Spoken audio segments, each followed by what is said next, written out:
presentation today, just so everyone knows. I'm going to turn it over to Rhonda Anderson here in just a moment. She's going to be our amazing facilitator here tonight. But I just wanted to welcome you all to the Indigenous Ecology and Land Stewardship panel. I'm really grateful to everyone who is here tonight.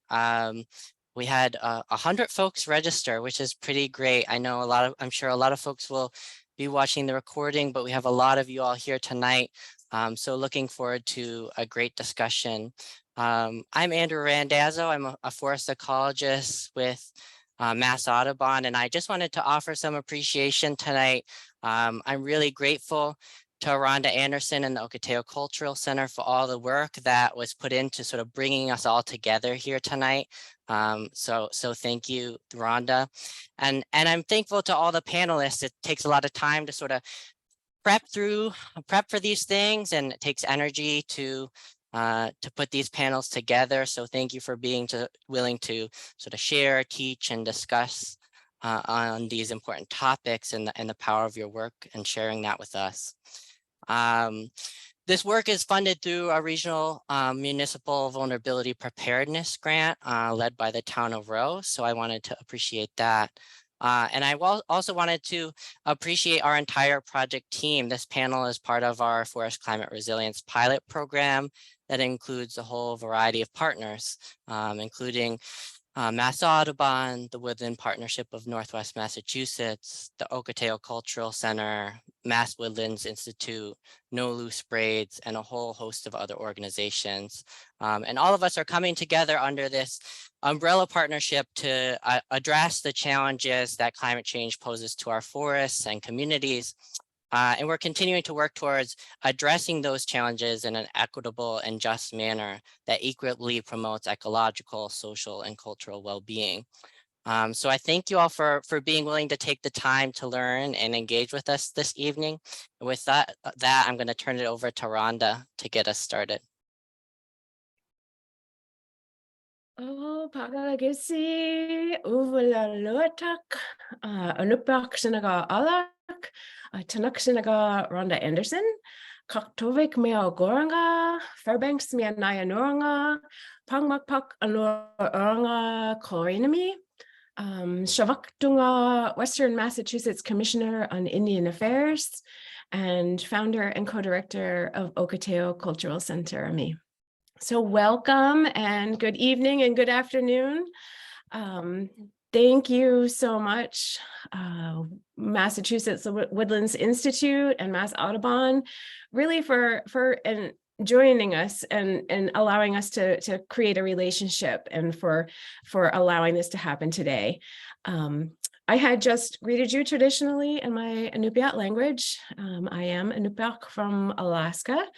I currently live in Coleraine, Massachusetts, which is also the traditional homelands of Sokoke, Abenaki, and Pecumtuck. And I live on the Pecumagong watershed. It's important to know where your watershed is and any traditional names thereof. It's also known as the Green River today. And the contemporary tribal nations that are still here are the Nipmuc, Abenaki, and Mohican. So Koyanak Nalag Nagifsi, thank you for listening. You know, this is sort of like deja vu for me. This is part 2 almost of what I did with Ohketeau Cultural Center. We did Living Presence of Our History, part 3. A few years ago. It was healings and reparations through the land back movement. And it was a conversation on Indigenous land tenure and access. And I'm sick today, and I was also sick that day. So I'm feeling like extra deja vu. But that panel conversation really delved into the importance of the land back movement, and that dispossession, colonization, the lack of access to traditional lands, and how that's caused generations of harm. And the recent awareness of rematriation through the land back movement is really kind of gaining traction. But this panel will be slightly different, and I'm really excited. because we are an advisory, we've created an advisory partnership with the town of Rowe, with the Woodlands Partnership, the Woodland Trails Partnership, the Franklin Regional Council of Governments, Mass Audubon. And so I'm really excited. And I feel it's essential to elevate the voices and experiences of Indigenous individuals, communities, and organizations that are actively participating in various aspects of land stewardship and tenure, governance, preservation, indigenization, rematriation. What is Indigenous conservation, stewardship, ecology, and how do we support the ongoing efforts? And I'm really hoping to hear, ideas on how conservation entities can work alongside and with Indigenous communities in like a co-management style, and how we as Indigenous peoples view such endeavors. We're vastly different among ourselves, and we're vastly different from settler communities. And so with that, I would like to start introducing the panel, and I will introduce each panelist and ask a question about the work that they're doing currently. And then we'll start talking about defining a few things. But first, I'd like to introduce Ramona Peters. Ramona is a Bear Clan member of the Mashpee Wampanoag tribe and has served her tribe as a tribal historic preservation officer, museum director, Indian educator instructor, a NAGPRA director, which is Native American Graves Protection and Repatriation, and is a researcher and a member of the Traditional Chief Circle. Ramona lives in Mashpee and happens to be in the home that she was raised in. Ramona has a bachelor's degree in education from the University of Arizona and a master's degree in applied human and community development from California School of Professional Psychology. She believes, and this is by forming the Native Land Conservancy as a collective group of Indigenous people, that they can resume purposeful, loving care of the earth. And this is a quote: "We can strengthen the concept of land conservation by using our Indigenous perspectives to help heal our human relationship with this planet," end quote. Ramona, Wampanoag Common Lands in Kingston, Mass. is not only a place where the Native Land Conservancy works to restore its natural state, but there's a hand-in-hand effort to restore culture and identity, right? Can you please expand on this vital work that the Native Land Conservancy is doing? Hello, everybody. I'm happy to be here tonight. As far as the common lands that we're speaking of in Kingston, all of the lands that the Native Land Conservancy holds in protection is open to the cultural practices of our people. Now, the Native Land Conservancy is a group of different tribal entities, so it's not one tribe. I happen to be from Mashpee. But there's also Nipmuc members, and we've had Aquinnah and Apache even. We've had different members in our group. But opening the lands to cultural practices is something that is desired and necessary for a number of reasons, which I'll probably go into later. But foraging and sustainable foraging is one of the activities that goes on these lands, as well as actually participating in physical culture of our ancestors there in the land that you cannot do in an urban setting or even in some of the townships now because of zoning, etc. So I'm going to stop there and listen to the other panelists. Thank you so much for sharing that. So Keely Curlis is a Queer Nipmuc farmer, a seed keeper, and organizer. For the past 15 years, she has stewarded land bases, big and small, growing vegetables, saving seeds, teaching and mentoring teens and folk of all ages in food production, and tirelessly advocating for a more just food system. Currently, Keely is helping to coordinate and liaise a rematriation effort of 180-acre farm in north central Massachusetts from a private organization to her tribe. Keely, can you please talk about your work with farming and teaching youth about cultures and land stewardship? Sure. Hello, everyone. It's great to be here with you. I'm very excited to hear from these panelists as well and engage with folks in the audience. Yeah, let's see. So, goodness, I was like, I wonder what question I'm going to get. No, farming with people of all ages. So I feel like, yeah, I started as a teen myself farming.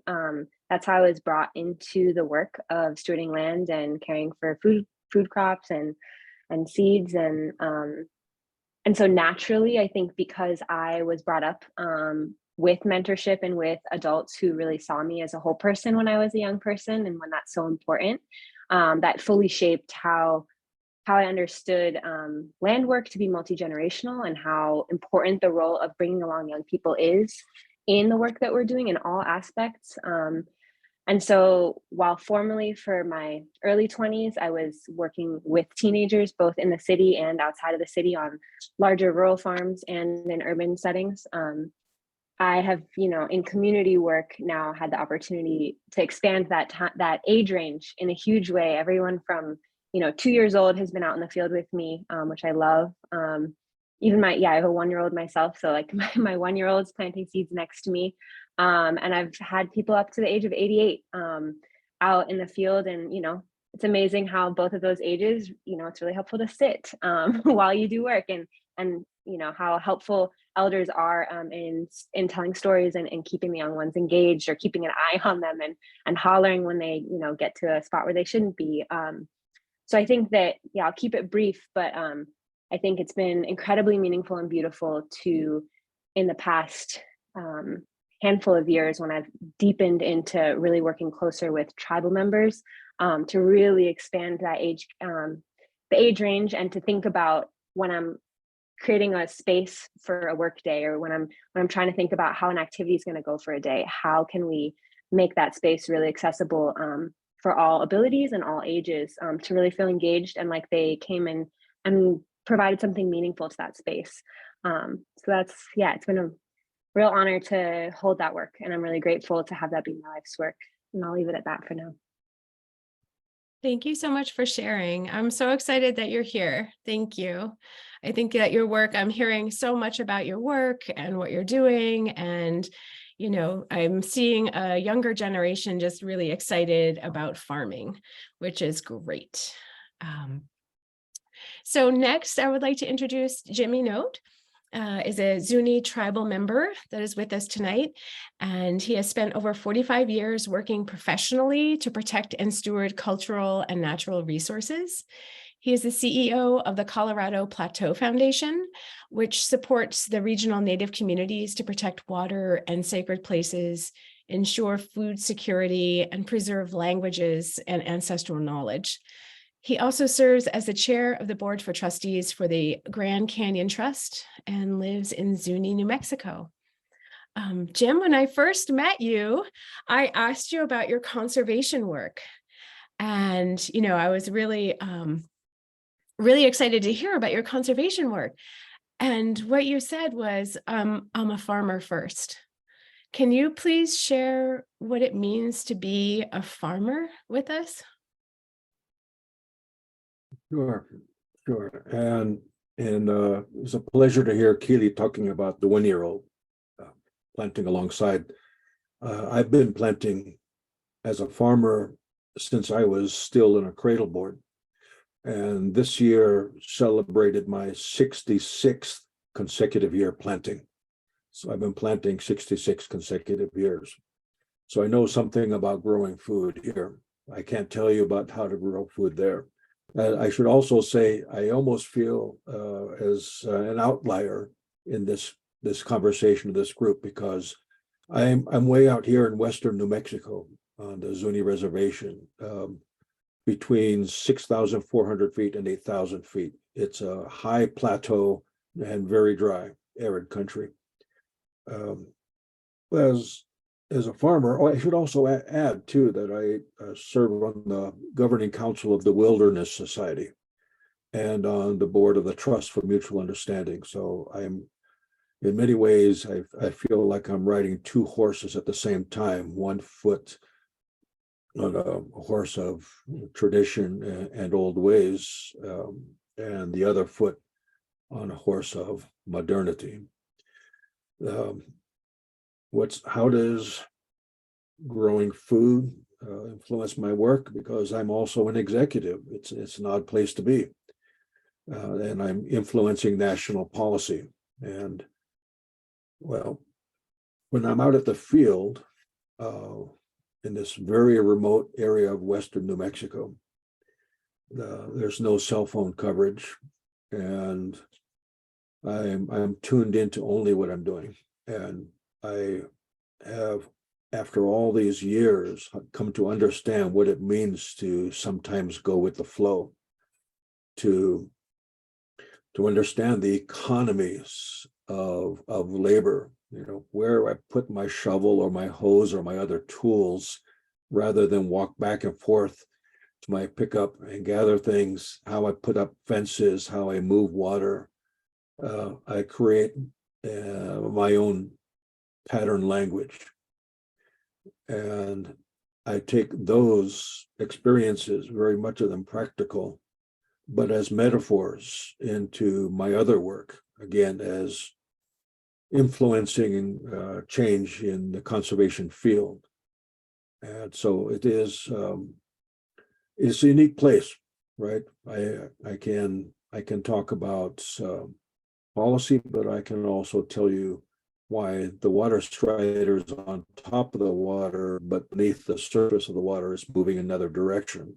So there are many metaphors to take away from that work and how it can play a part in the conservation effort. Thank you very much. It's a pleasure to be here. Thank you so much for sharing, and just sharing the stories of being a farmer, and the three of you really, it just reaffirms, Jim, what Ramona and Keely have been saying. And I guess just really recognizing this purposeful, loving care of the earth and seeing the interrelationships, right? I think that's kind of what you were getting at, seeing these interrelationships in nature. And I'm also kind of hearing that the land holds our identities and our cultures as an essential piece of who we are and how we fit into the world. I might be wrong, but I think that's what I'm hearing.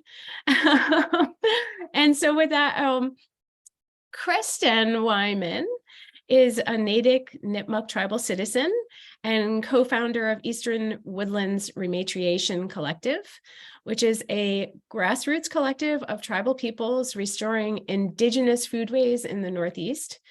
In her full-time position as co-director of the Global Movements Program with Why Hunger, Kristen supports and nourishes connections between global movements and initiatives led by Indigenous peoples, especially processes of agroecology, food sovereignty, climate justice.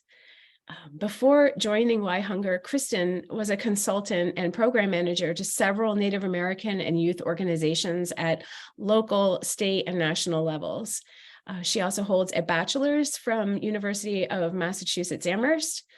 So thank you for joining us, Kristen. I'm so excited to see you again. Can you please talk about your work at Eastern Woodland Rematriation Collective and maybe describe what rematriation means?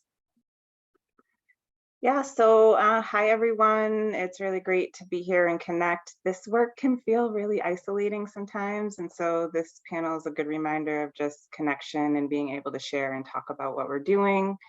I'm calling in from Massachusetts territory on a little peninsula outside of Boston. It's known as Nantasket Beach. I was born and raised in my traditional ancestral homelands of Natick, Framingham area. I'm Nipmuc, and my grandmother married into the Mashpee Wampanoag community. Those very much my kinfolk as well. And yeah, I've been organizing with Eastern Woodlands Rematriation as a collective. And it's interesting too, because we just got off a brief call with some of the key organizers. And yeah, we've been around since 2018, really came from an experience of working within a nonprofit that really didn't suit or fit our needs. And I think it speaks a little bit to the rematriation aspect of it, because I think rematriation challenges the way like mainstream society works and kind of upholds these patriarchal values of power over. And so the collective is intentionally decentralized. It's intentionally not a nonprofit to, you know, keep ourselves from forming an entity within the state, to keep our autonomy and self-determination as a grassroots collective of people. And then also because a lot of the ways nonprofits are organized, it's with that hierarchical structure of kind of this board of overseers. And really, we see rematriation as kind of a manifestation of our power, of our unique gifts from within. And I think that really, for all the ecologists in this space, I think that really mirrors what we see in natural systems. And so we're very much seeing rematriation as a process of just what I said, of honoring each other's unique gifts that contribute to the whole, to the commons, to the collective, and doing so in such a way that we can help everybody's power from within manifest instead of a power over, as we see. And you know, and actually my experience in conservation of going to grad school, you know, I pursued 2 years of a grad program in environmental conservation at University of New Hampshire. Even in the conservation space, I'm feeling that there's still this kind of power over, and rematriation is still, you know, seeing all the gifts and the ways that we need each other in a self-autonomous way. Yeah, so that is pretty much the way. I hope it's a complicated term unless you're living, and I'm sure I'll provide examples of rematriation in that sense. But thanks.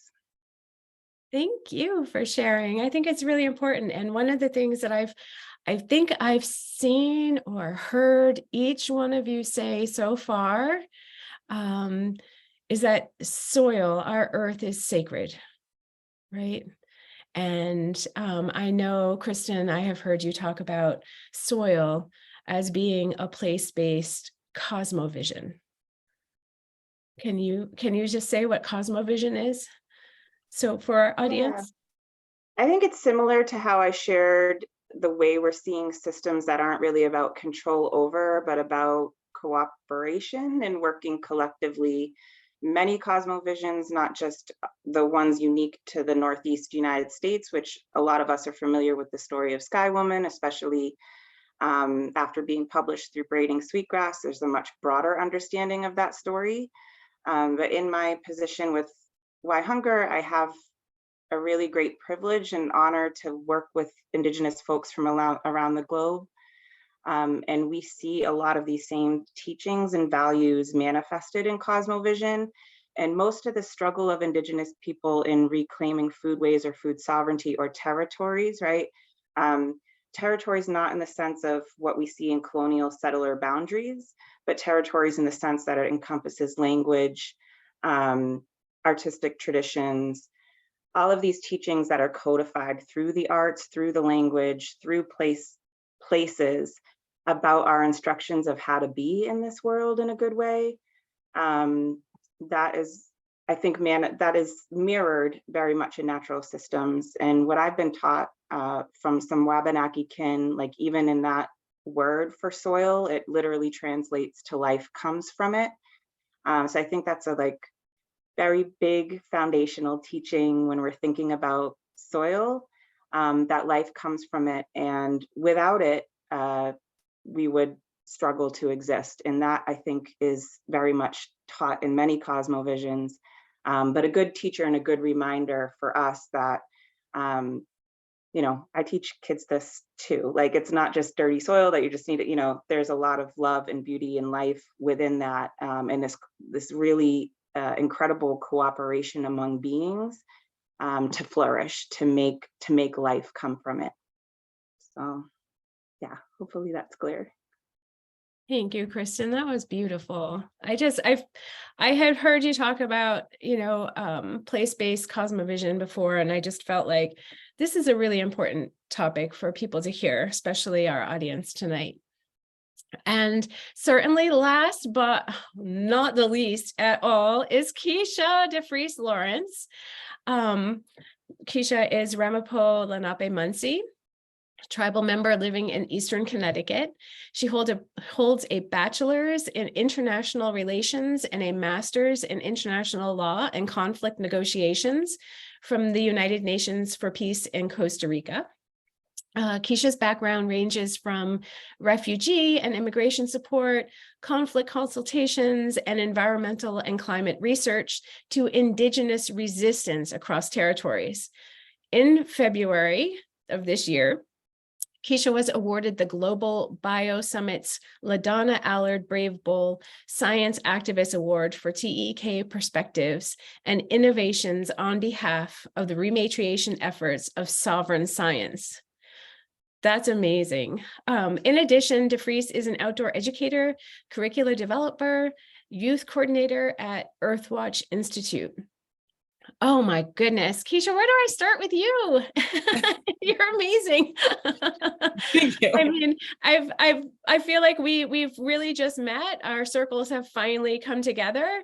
But I've seen you, fighting for cultures and communities. I've seen you in my home state of Alaska in the month of May with a study on the perils of wood bison reintroduction. And you're also ensuring that there's Indigenous scientists that are directly involved in creating a baseline for water quality in Minnesota and other areas that are at risk for pollution from extractive industry. And maybe that's where we can start, right? Is the importance of recognizing, especially with some tribes like yours, because your tribe is located on Superfund sites, and and also other tribes that are in areas under constant threat of toxins from extractive industry. So how do you take your fight to save cultures and communities with science and law? Yeah, it's a question. Yes, thank you for having me, and thank you for the tall glass of water of a question. I do think it's so interesting because I've found most recently in a lot of work, verbiage and how we talk about things to be so important. And I think for nations like mine, but also nations like the Navajo, nations that have extractive realities attached to their ultimate topography and cultural history at this point, I think it's important to think of it as these EPA sites are on us, right? Because otherwise it implies that we could move and that the garbage and the pollution and the ecocide can't move. And therein lies the issue, right? I think ultimately we're dealing with a lot of patriarchal and colonial extractive systems that have not built in this reality of a forethought, let alone for how to clean things. And while I was a part of Line 3 resistance on Anishinaabe territory, we witnessed various frack outs before Enbridge pipeline was officially done. And while watching various construction workers ultimately and engineers try to clean up a frack out with garbage bags and squeegees, it became very evident that the amount of education and technology and money and resources that go into creating things that destroy the planet, there is not nearly as much effort put into the forethought. However, for Indigenous people, when we say land back, we include the poisoned land in those statements. And we include that because there's a certain level of spirituality that goes into caretaking for land, but also understanding that grief is a part of that caretaking and a part of that positivity as well. And I think it's important to acknowledge that because some of us don't come from nations that always know how to grieve. And I think ultimately being a tribe that was once a part of Haudenosaunee relations, although we left the Confederacy, it's quite messy. At the end of the day, Haudenosaunee people grieve very well. And what it means to mourn over land and what it means to mourn over community, that energy is still something that is built up and can go towards into making something new. And that's one thing that I think separates Indigenous life and Indigenous learners and Indigenous people apart from all of the settler extraction that's happening. Even in moments of disaster, we're able to find anew. So I think climate change really positions us in a unique extent here because we're not afraid of it. And that's one thing that we see in terms of international law and legal systems. They are afraid to come up with fluid systems for a fluid non-binary planet. There is a fear of the natural order. And that's something that our creation stories and all of the other forms of data and information that we share, how we weave baskets or how we don't, how we work on hogans versus how we do weetus and longhouses, all of those types of stories, I think colonizers attempted to separate us from having, and climate change is forcing us to share those together. And I'm not saying that we need to create legal personas for our creation stories, but we need to be careful of how they're used. And more importantly, we need to make sure that we're finding each other at the right times in our stages to be able to actually share technology in a way that is not electrified, in a way that is not capitalized, but instead it's just us. Wow. There's a lot there. And, honestly, like, does anybody want to jump in and like add or comment on that? Because that was a lot. And I feel like I was really unprepared for that, like mic drop. That was amazing. I feel that hearing about how there is a fear of natural order and understanding that Indigenous communities have made these incremental changes or drastic changes, so as it may be, over millennia, and sometimes over and over again. Like, so thoughts? No? Yeah, no. I have a thought actually coming from your home territory, and I will turn it over to Ramona instantaneously. I was at a conference on Northern Caribou and Arctic relations with the Wilderness Society, so that's interesting. And there was one presentation that I went to, essentially a scientist who was studying the relationship between caribou and reindeer, which are ultimately cousins. They share the same DNA. One's the domesticated version of the other. And there was this beautiful reality, though, of certain caribou herds starting to merge with wild reindeer herds. And ultimately, if you're a caribou herder from an economic point of view, but also a cultural point of view, you're now concerned and there's issues. But it was really interesting to also think about the poetic Indigenous adaptation and just reality of that. We have species that don't care about boundaries and they just want to be with their cousins. And I think there's something to be said for that when we think about what it means to have access to land again, what it means to have shared knowledge over space. Sometimes that does mean those borders don't matter in the way we think of them. And co-management also means that the species and everyone else has to co-manage with you.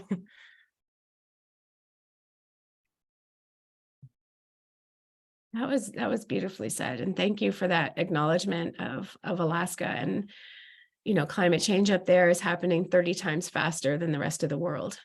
And, the caribou herds are really under a lot of trouble right now. They're dying from tick infestations, from sores. Their breeding grounds are under attack from extractive industry. There's a lot going on with that. And, the ground is also not stable. So the permafrost is melting at an incredible rate. Ramona, did you have something you wanted to add? Well, I'm very happy to hear some of what's being said by younger people than myself, including you, Jim. You're a little bit younger than I, but I know that in our tradition, we always look to the younger people to see what they're bringing in to add to our continuum. And what's being said and what I'm hearing about I want to just step on the contrasting things that are going on in our world between native and non-native, I mean, I hate to see us still being concerned and separated by like that, because the human being is, as a species, is in trouble, and we need to look at that as well. But I still would like to see us look as Indigenous people closer together, also to have those conversations about how to deal with even the notion of fear that is cremating the woods. Even our children sometimes are afraid to go out in the woods because of all of the projections that are being thrown out there in the TV and all of other things that they're seeing and hearing. And so there's that we face as a conservation, even as a conservation group. We're opening the lands, and yet people are hesitant, whether it's the natural world that may do something, or it will be the non-native who will, interrupt us in ceremony, or have us arrested. And those are the kinds of things that normally happen. But there's those fears that we're always, it's just there. I'm really looking for some answers to how to reckon with a little of it. And I can hear talking about toxins and the things that are the Superfund site. There's Superfund site right here next to Mashpee. It supposedly was a successful one, but we have other problems around us now from the lakes. We can't swim in them anymore. And even the animals can't drink from them anymore because we live on Cape Cod, which is like a destination location. And people just will not stop. They will not stop developing, and they will not stop leaving their plastic bottles and everything else that, they come here by the drones, and thousands of people come here, trash it out for the summer and leave. And, there are these things, that waves that migrations, I guess we would call it, that we deal with, that are, so I'm sorry not to dwell on the negative, because I don't see that necessarily as very helpful, but we don't have much time to stay there on those kinds of notes. We need a different melody that will carry us through. So to purification, I guess, would be the way I would leave that. Thank you for sharing that, Ramona. That's really important. Important to say, because Indigenous communities are the first refugees and casualties of climate change, right? So it is important to seek advice from Indigenous peoples, particularly since we've inhabited this land since time immemorial, right? And using that knowledge, from Mashpee Wampanoag in Massachusetts to the Inupiaq of Utqiagvik, Alaska, right? There are hundreds of tribal nations across Turtle Island that use traditional environmental knowledge to implement tribal resilience programs and prepare for these climate changes. So I guess I would like to open it up to panelists, and maybe I'd like to hear the discussion about the dangers and the benefits of implementing TEK, because I'm hearing that there's very much both sides, and particularly as a policy for conservation efforts and in entities that are not native land. So how does co-management exist without engaging in cultural mining, I guess, is probably where I'm going with this. Go. Right. Yeah, I can jump in there. Many years ago, I was a wildlife technician, a soils conservationist and later a director of natural resources for the Zuni tribe. And we had some visiting scholars from University of Iowa working with some farmers. And back then we didn't talk so much about IRBs, but regardless, we kept a close watch on how that was taking place. I checked in with the Zuni farmers. And by the way, here, like many places, I think of Bethel, Alaska. In this region, language fluency is close to 78%. And we speak Zuni just like we're speaking English right now. It's high levels of fluency. So we had a meeting with the scholars and the Zuni farmers, and I asked how things were going. And the Zunis speaking Zuni were saying basically, it's going fine. It's going fine. It's okay. It's hard to explain things because they only speak English, referring to the scholars. And I asked the scholars how things were going, and they said it's going very well. And they opened a binder and said, "This is what we have here, and here's the Zuni name, the English, the Latin term for these plants and soils and so on."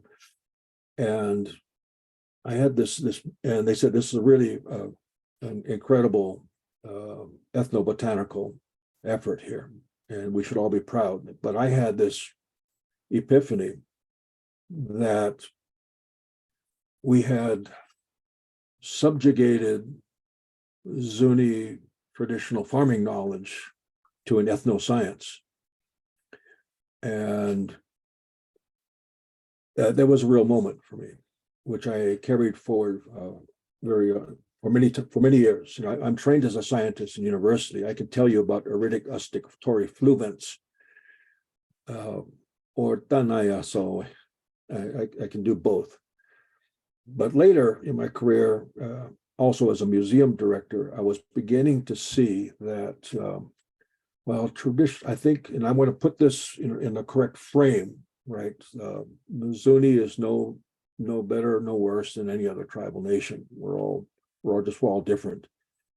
But I saw that traditional ecological knowledge, especially as it appeared in November, December of 2021 as a proposal, a memorandum coming from White House CEQ and Office of Science Technology Policy for review. And I soon had a conversation with them at the White House at CEQ. And I asked them, because they wanted to do was make TEK part of federal decision-making, right? You probably heard about this. Mm-hmm. And I had a meeting with them and I said, please don't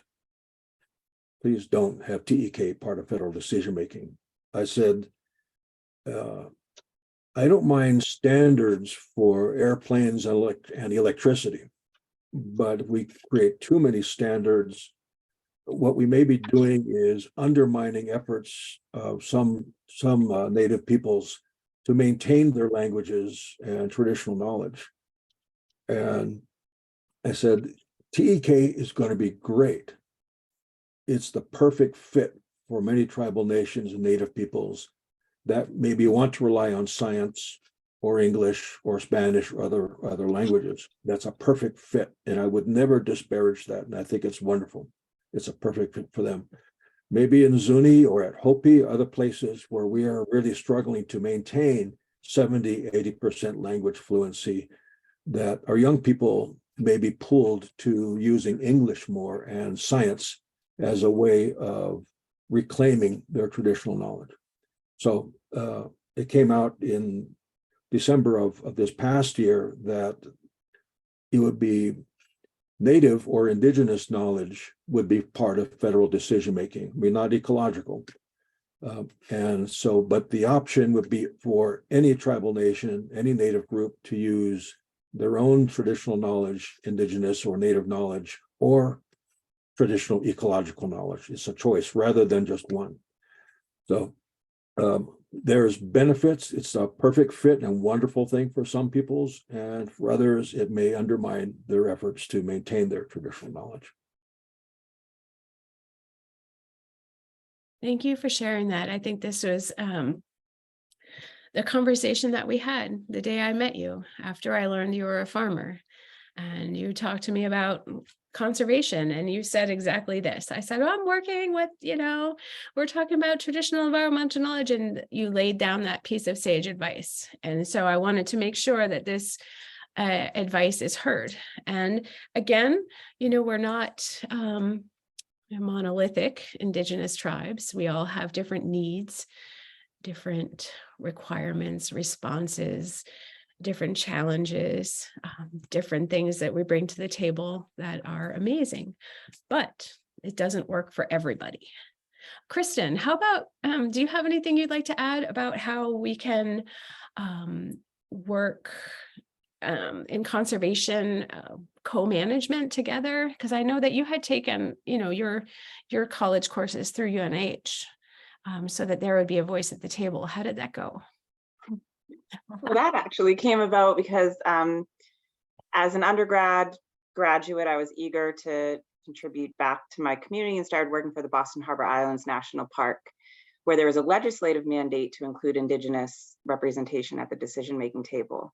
Working on that end, and then also with urban youth, which there's a legislative mandate to diversify the national parks as well, is kind of like both contexts and experiences helped me realize, I would take youth to partnership meetings, to the smaller committee meetings. I was there, my grandmother was close to 80 years old and showing up to all of these meetings, waiting for her public transit ride, sometimes for hours, because that was the only way that she could get to the meetings. And what I found was so much of it was tokenized, right? It was this legislative mandate coming from this kind of top-down understanding of how to engage Indigenous people in their ancestral territories. This is also a burial site of my ancestors as well. And that is what was the impetus for me as a social scientist to go into a hard science discipline and try to have this conversation of how do you incorporate Indigenous knowledge into resource management.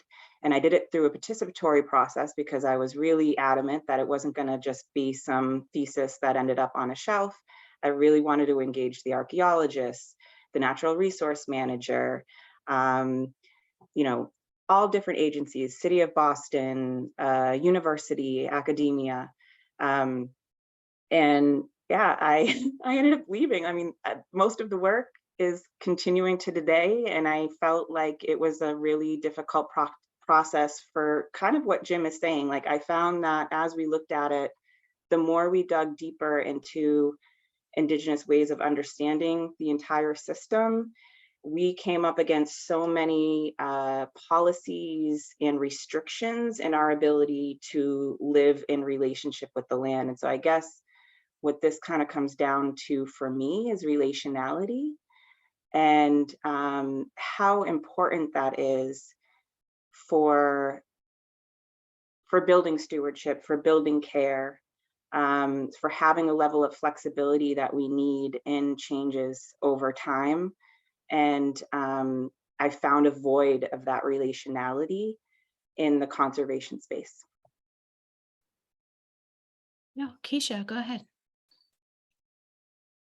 Yeah, I think that was really beautifully said. I think the sciences are so siloed, right? They're soft and hard. So as a soft social scientist, I do find the sciences to be overly siloed, but then on top of that, there does create this lack of empathy and lack of relationality, which immediately made me think of the Chris Anderson quote, "You can't good data yourself to good relations, you can only good relation yourself to good data."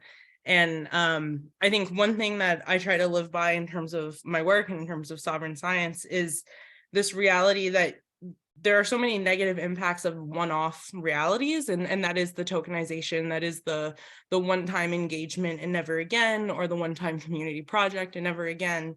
And I think there's so many historical traumas associated with those things, but then there's also just a larger issue of you're not creating that multi-generational reality, as Keely earlier pointed out, that the land already is requiring and communities thus require.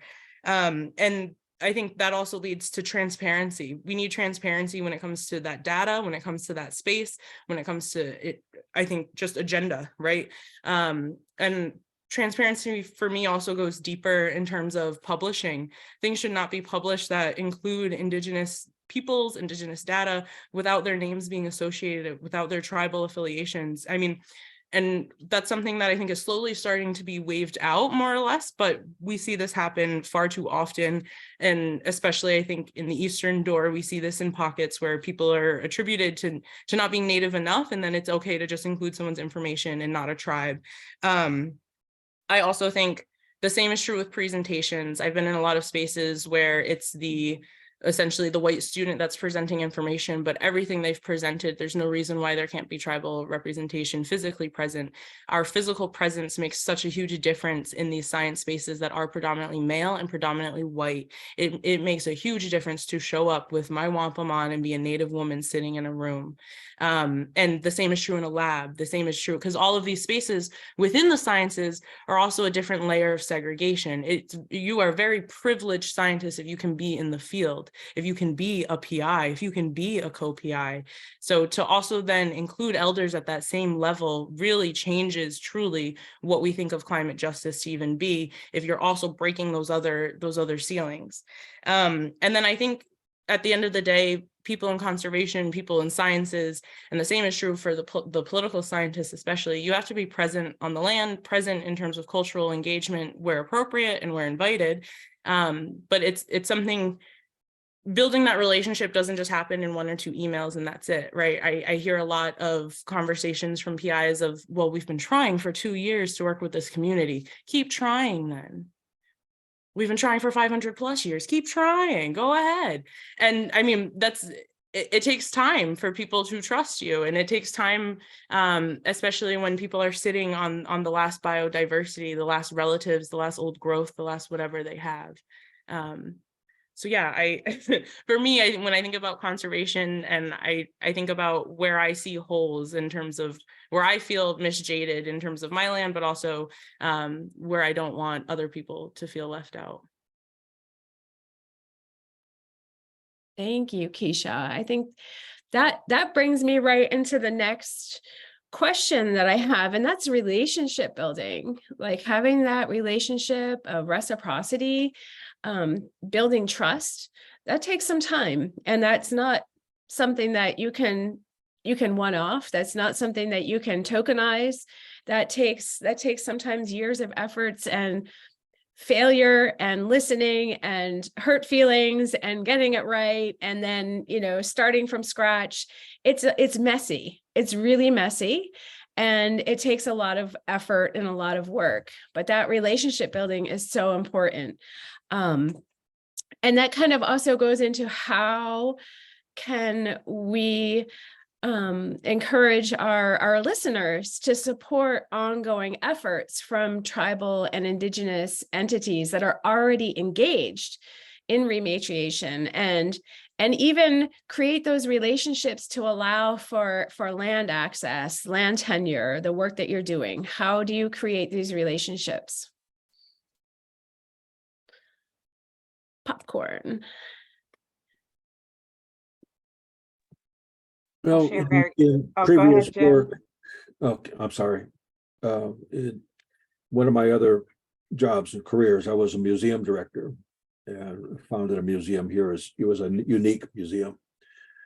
And we were talking about collaborations all the time, right? Because museums hold a lot of items, some collected legitimately, some stolen, some collected under duress.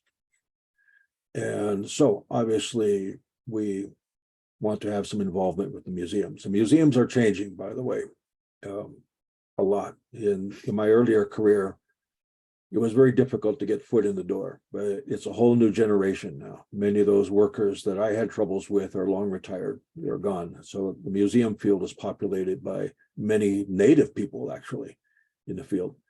But for the audience here that are interested in stewardship and collaborations and that sort of thing, I would take a look at something I don't have the web link with me, and I don't like doing the chat thing because I get distracted too much when I see these chats. It's like too many conversations going on at the same time. So I don't use the chat thing. But if you look at the Indian Art Research Center, there in Santa Fe, the Indian Art Research Center guidelines for collaboration, I think they could be applied to conservation and land stewardship as well. There's a lot of similarities. It's about things like who do you contact, who has the authority to represent a group, a tribe, how do you treat each other with dignity, and so on. Compensation, clarity, all these sort of things. How do you come across with the mutually agreed terms? But the relationships, yeah, I think there's some basic grounding to that. Obviously, the ethos of truth, being candid, unambiguous, and honest with each other. And I believe also that we work within a circle of relationships and promises, right? And our identity is always being forwarded. Like what I say here, hopefully you will go on later and say, Jim's not such a bad guy, or you don't want your identity to be forwarded in a negative way, because we always want to be good. And I think the other part is that even tribal nations and native peoples, we have our dysfunctions.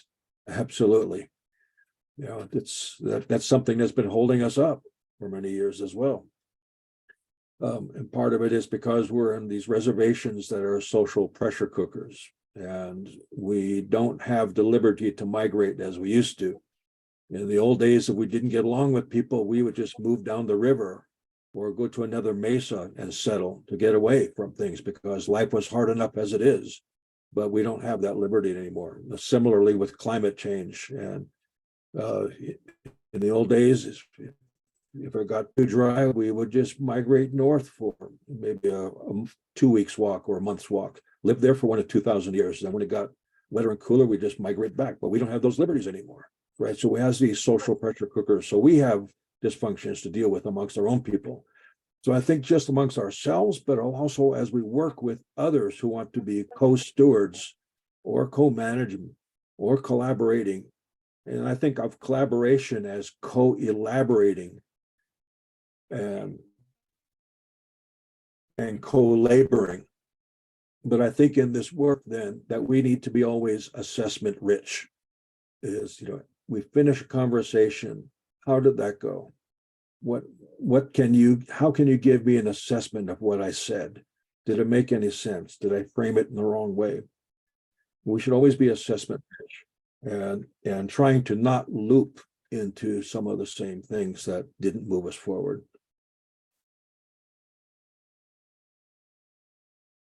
Thank you for sharing that. Kristen, you were going to say something. Just from the trajectory of going from one institution that's multi-stakeholders of trying to show up equally at the decision-making table to, in the past couple years, and all the years in between, that's a decade or more. I was part of an effort to reclaim 64 acres of land in my ancestral territory, which is mostly forested. It's in the Charles River watershed. We're kind of on our own, and we're really relying on institutions and local organizations and conservation orgs that are willing to take time out of their priorities to come and assist us in the process, right? Keisha spoke a little bit of it too, but there's this displacement of our people. And sometimes I feel like in the conservation space, there's this expectation that we should know everything. And this kind of speaks to what Ramona was saying as well, of like, how do we get our young people and our people in general, the whole age range that Keely's talking about, to want to be in these spaces? Well, there's not really a livelihood for this. And so Keisha spoke to it about it a little bit of, we don't have the luxury of having this be our full-time work, or the space of all of the other complexities of being a tribal person that's experienced genocide, to volunteer to show up in all of these places, right? And we really rely on this co-elaboration. And sometimes I find that institutions and organizations are really driven by their bottom line and the accountability that they have to include diversity in their mission. And I guess I'm just struggling to say, we've got a lot of folks that are now reclaiming land that have very limited capacity to manage it. And what would be really beneficial is for folks to show up wanting to support those efforts when invited, as Keisha had mentioned, and not necessarily about borrowing our knowledge and our people and our intellect for an organization's bottom line. Because what we found, at least in this property and mills that we're managing, much of what we're doing is actually the bottom line for the area conservation organizations, literally coming out and saying, you all are doing the work that we're supposed to do for us. How can we be of assistance to you? And yeah, that's all I got to say. Thank you, Kristen. That's really important. And also recognizing, again, we're all very different. Every tribal community and organization has different needs, different capacities, different, don't always, land back is different to all different groups. Land stewardship is different to all different groups. And so negotiating requires relationships. So any type of co-elaborating and co-laboring, there needs to have some sort of a relationship formed, because it just is not one cut and dry formula for everyone. Keisha, you're putting a lot in the chat. Can you talk about it?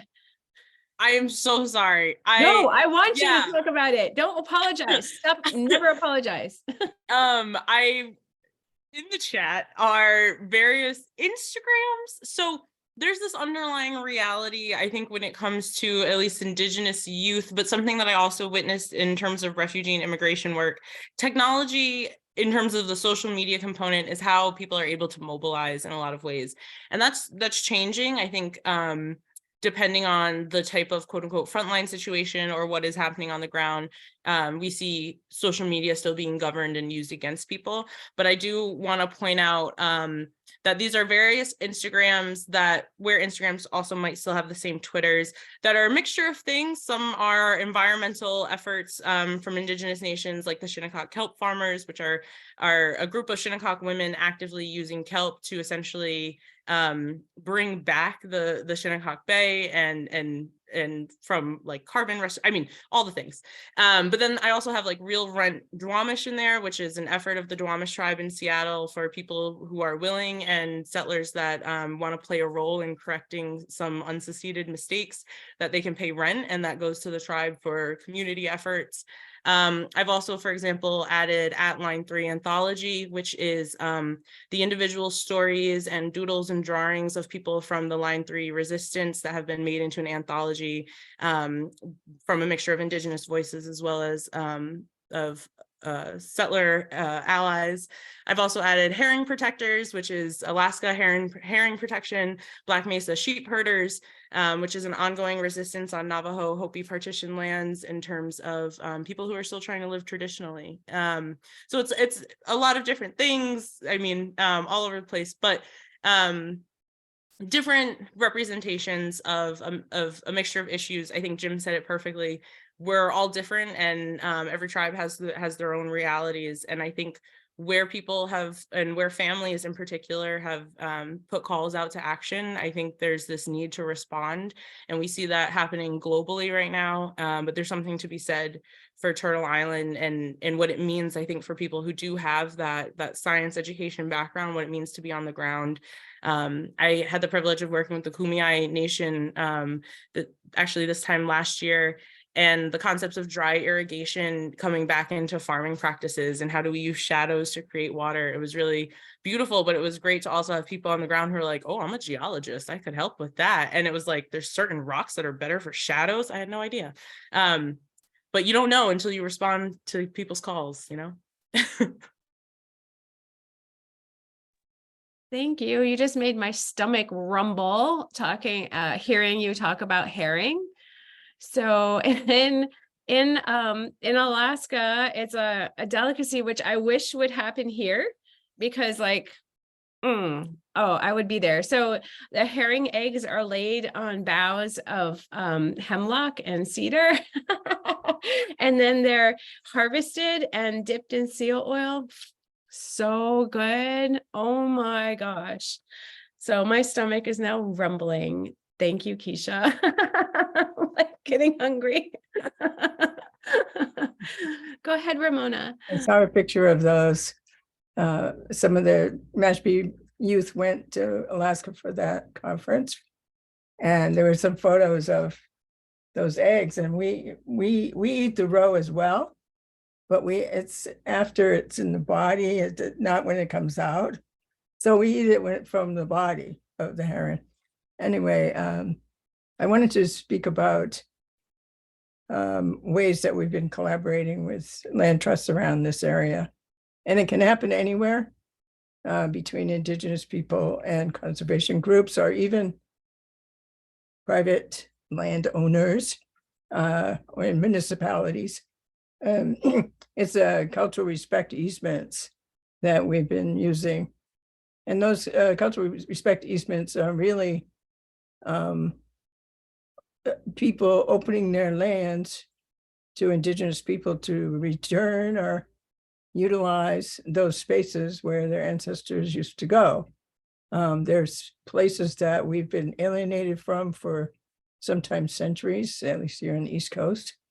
And in order to go back and do those ceremonies or honor those beings that are out there and landmarks, etc., well, we've been making these agreements, and they're actually legal documents that go into the deed, so that even when those people leave or pass away, that our children and grandchildren can still go back there.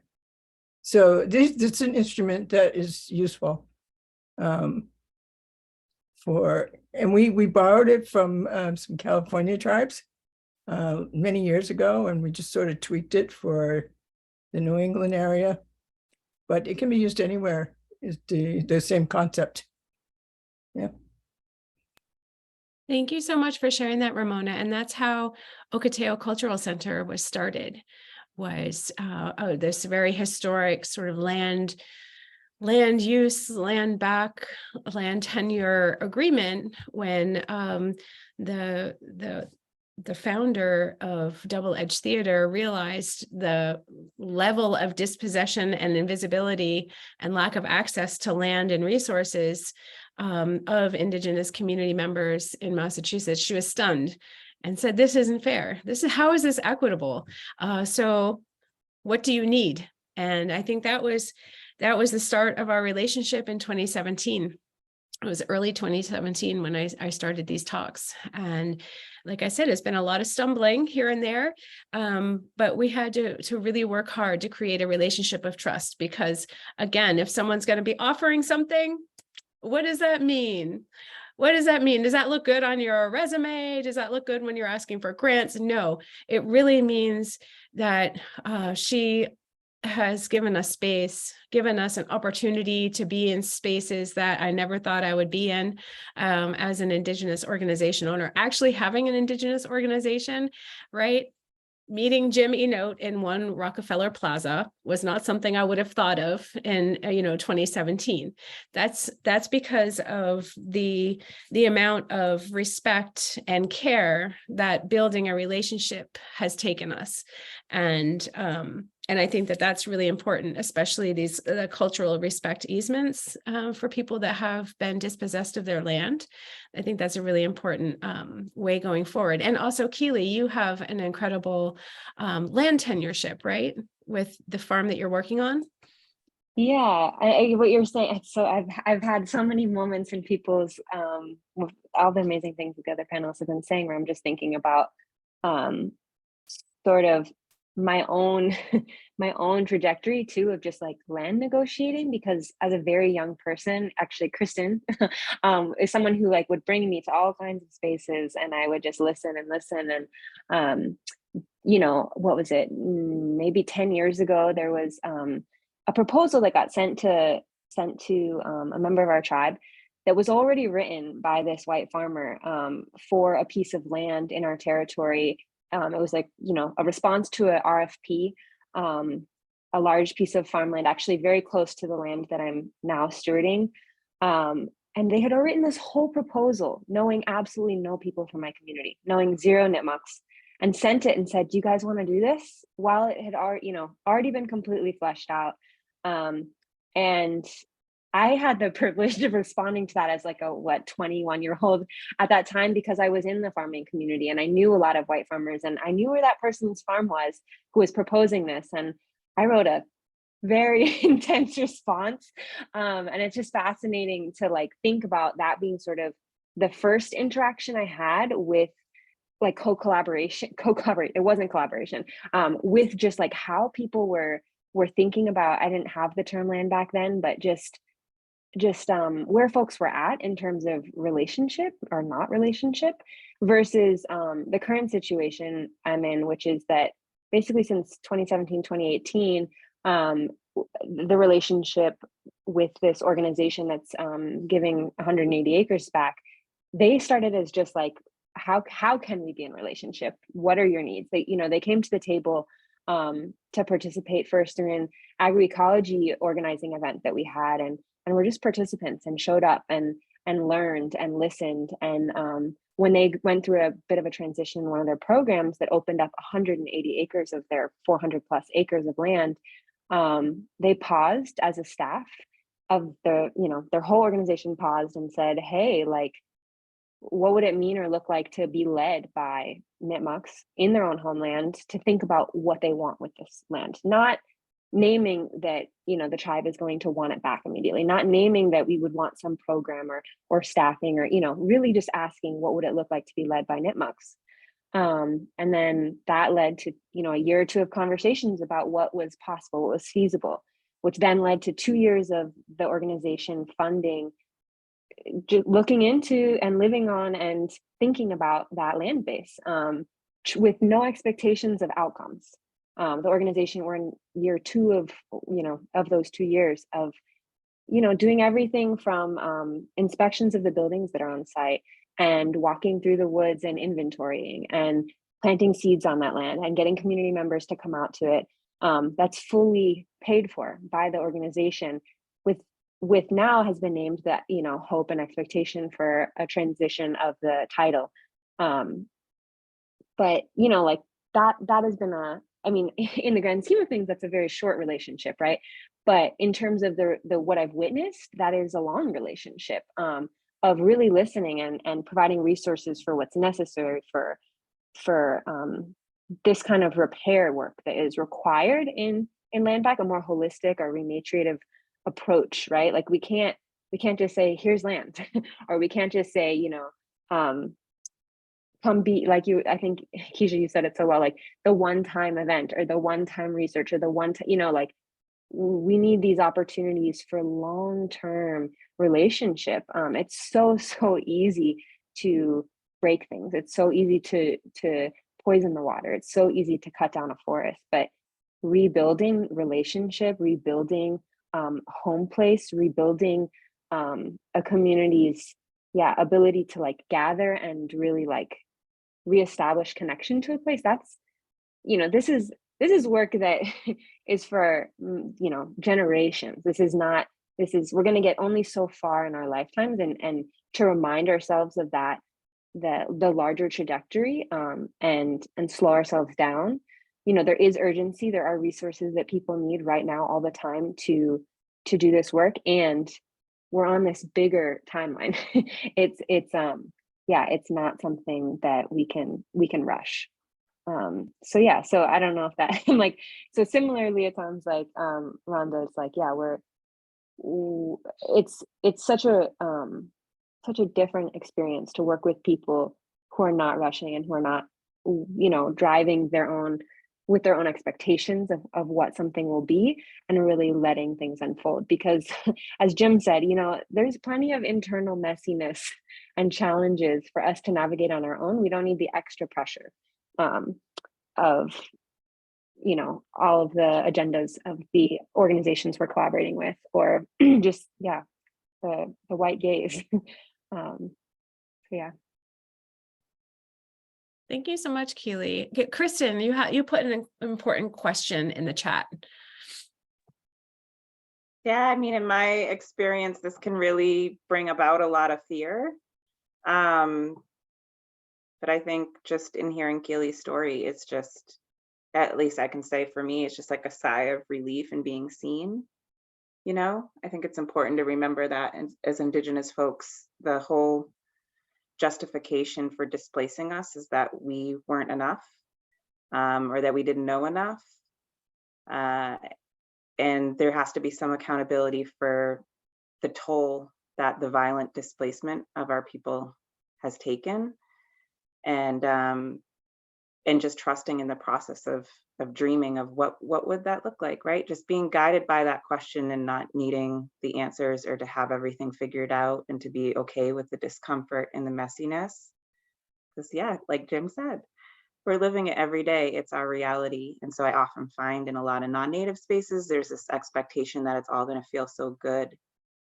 And we don't necessarily, that's not our bottom line, is that y'all feel good. Like, because this is life generational work, and we're not done. We can find time for joy and celebration and all of the beauty that comes about navigating through this messiness. And we also know that it's going to take lifetimes, like Keely was saying. So, yeah.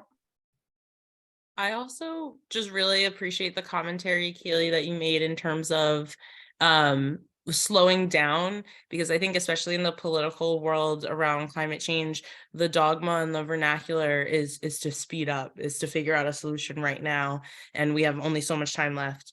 But the reality is it takes the same amount of time for me to flesh a hide, whether the world is on fire outside my door right now or not. It takes the same amount of time to do certain things.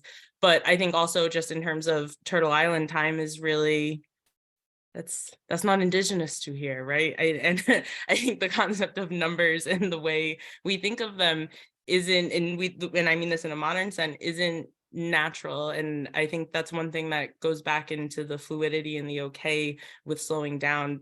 We don't need to be afraid of the timeline, because we're viewing our work as larger than that. We're viewing the planet as larger than whatever timeline that we have conceptualized to make ourselves feel better. And we're dealing with this timeline. We're realizing that the timeline we conceptualized isn't actually accurate, right?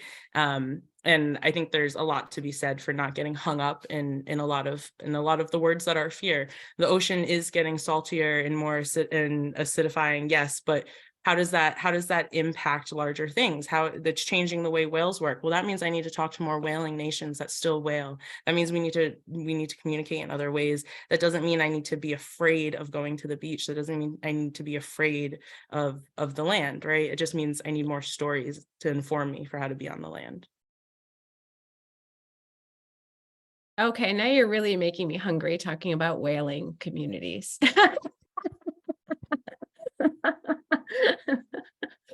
I come from a whaling community, so that for the audience that doesn't know, that makes me hungry. No, thank you. I think this is a really important conversation, and I am so ecstatic to hear everybody's point of view. I just wanted to go and check the chat. Andrew, can you do that and check the chat and Yes. see what questions are there? If there's any questions that the audience has, we have a little less than 10 minutes. So I want to make sure that there's, if there's any questions that. We do have one question. And so the question was, one panelist mentioned early on that some indigenous practices cannot take place in urban areas and some of the suburban townships. Can the panelists share where they view indigenous ecologies intersecting or not intersecting with urban ecology and urban forestry in Massachusetts? Thank you all for all your sharing tonight. That was Ramona. You were talking about how it was. Right. I was more thinking about especially ceremony, because many of us are addressing the land that way first before we do anything else with it. Our spaces in the city or in urban environments, in many of our ways, if we're going to do a ceremony, it takes days of preparation, but cleansing and all of that cannot really happen right in the city. And so if we do that outside and come in, And then say voyeurs come about or want to participate without cleansing. It's disruptive. And so you need like guardians around the circle to protect the circle, and the energies really don't mix well. It can be very powerful, but it's a lot of effort just to keep that energetic bubble there so that you can actually feed the whatever you're there to nourish. And when I was speaking about the cultural practices, there's a lot of missing plant relatives from our environment now, that things that we would normally use for our cultural practices, they're few and far between. And so we do need to go on in other people's areas. Sometimes they're conservation areas to find these items. And so that can be a challenge as well, where people feel, well, what do you want them for? And so we have to describe if it's for ceremony, we have to disclose. Are they expecting us to disclose information that is really proprietary? I mean, it's our intellectual property rights, I guess it's the one way of saying it, but it's something that we normally wouldn't have to expose even to the federal government as to why we need this particular item or what we're going to do with it. But so those are some of the challenges. Those are some of the restrictions, is lack of this resources and also the lack of understanding. Even our songs sometimes are really misunderstood. It causes fear or some other magnetic force brings people in, and they also want to participate. And sometimes they get silly and disrespectful. So there's those kinds of things that make it hard. Not impossible, but it is hard.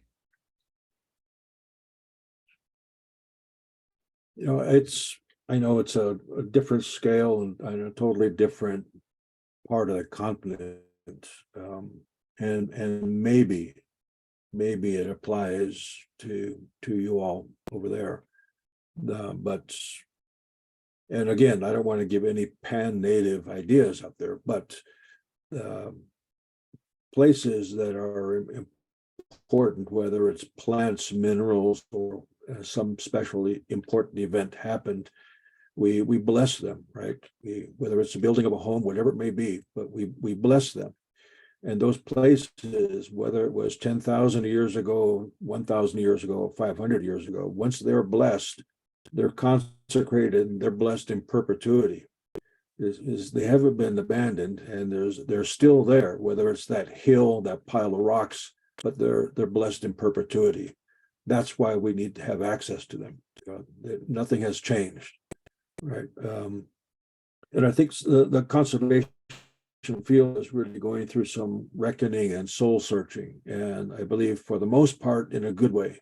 There's old schoolers out there, but I think the new generation is coming with an open heart and open mind, and they know. And our friends in the audience here, I think they wouldn't be here if they weren't somewhat sympathetic, I believe. And they know that to solve some of the world's most complex problems, we requires employing the broad spectrum of skills and talents. So it isn't just one group, it is all of us together, and that we should be enabling each other. We live in a world with disparate knowledges, and our challenge is not only knowing about those knowledges, but our challenge is how we learn across knowledge systems. And I would say how we mediate knowledges so that one doesn't eclipse the other. Finally, I think that projects are good and nice for the most part, but oftentimes I'm not interested in projects anymore so much, because projects have a beginning and an end. I think we're all more interested and we want to put forward movements. So to our friends here, and I think so much has been said by this panel, was wonderful. But sentiments aside, do this work, our friends here, do this work, not because of sentiments, do it because it makes sense.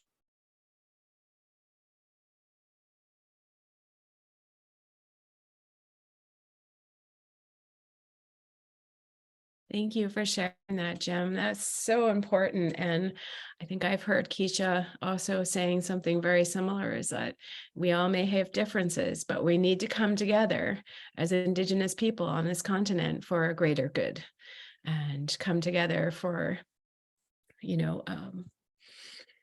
to save we have. And I think that I think you said at risk of,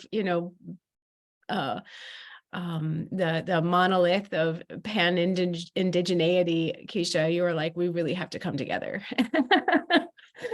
and I really appreciate that. So we have like 2 minutes. So I don't know, Kristen, Keely, Keisha, if you have like something you want to just throw out there, and then I'll wrap it up.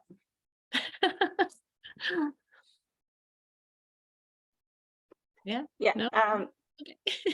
Yeah, I guess a little inspiration, right? So Millis, my ancestors come from Natick. It's pretty close to Greater Boston. It's considered Greater Boston urban area. I was recently on this year-long process with the town of Natick in contemplation on whether to remove a dam that had been blocking the river. There's thousands of dams, and many of them are being removed. And we're also finding that in that process, we were able to reclaim land. And then I'm on this committee that's talking about dam removal, and no one could really understand from the very beginning that, my interest in participating in that is because we know that our fish need to return to be able to spawn. And, in that process, we also found that there's a cedar swamp in our territory. And I think it just, as we're talking about the gloom of climate and what's happening, there's a little bit of hope there too, and that's that relationality piece. I don't think there's any linear trajectory in the universe, in the cosmovision, in life. It's a continued revisiting and a reminding, and it's just a beautiful thing to be part of a process, even though some of the earliest dams in America were in that territory, to make way for the booming settler population in the early 1600s. And so to think 400 years later that the particular property that we reclaimed, the natives actually burned it down during the Indian uprising of the 1600s. And they only knew 400 years later, the dams would be removed and people would be returning, and we'd be finding our traditional harvesting tools. I think it just brings a lot of hope. And yeah, just want to leave it at that. It's that relationality piece. You put some things into motion and it can open up a whole world of revisiting and reminding. And that's what we need the space for. Thank you, Kristen. That was beautiful. I have so much gratitude for the wisdom of our panelists.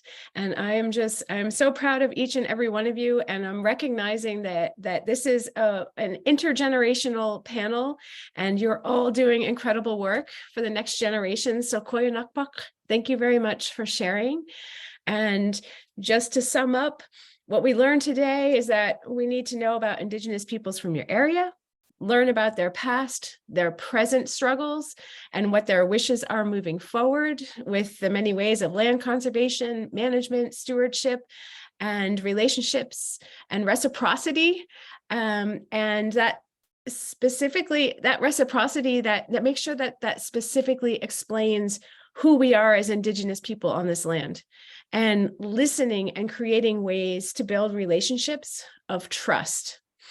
Find out from these Indigenous folks that you're reaching out to, what type of land back works best: individual, tribal, access, tenure, stewardship, funding for work that's already happening. The word repair, rebuilding. Does your team have Indigenous scientists, leaders, board members? And we've also discussed understanding that we're not monolithic Indigenous peoples, but still we have to figure out a way to work together, building relationships and reciprocity and creating that long-term relationship that will carry us all through as human beings, because we are essential and central to this conversation. So listening is the first step. And I appreciate you for listening to this conversation. Thank you very much. Thank you.